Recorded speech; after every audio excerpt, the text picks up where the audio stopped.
there has been a crackdown in the property sector, and that has been going on for quite some time by now, and finally showing up in data. I understand in cities like Shanghai and Shenzhen, the transaction in the property market has declined very sharply. I would say more than 50% over the past few months. So that shows up in the medium to long-term loans for household sector, which when we looked into it yesterday, it dropped quite clearly.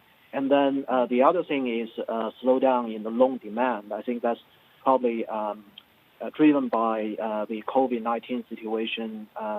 On the ground, it has, this pandemic has spread it into more provinces, more cities than before. So this episode is pretty serious and hurting the corporates as well.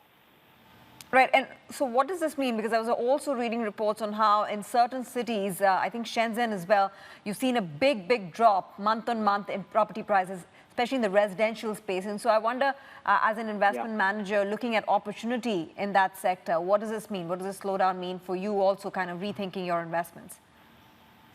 Yeah, so the property cycle, actually, we even in the beginning of the year, we kind of expected this property cycle to slow down. But actually, in the first half of the year, it surprised on the upside, I think, because of so much liquidity in the system. So the momentum was pretty strong, actually, in the first half. But finally, I think this is the month that transaction really slowed. So second half of the year, it looks like we're going into sort of a downward trend for the whole sector, property development, property, brokers, and so on.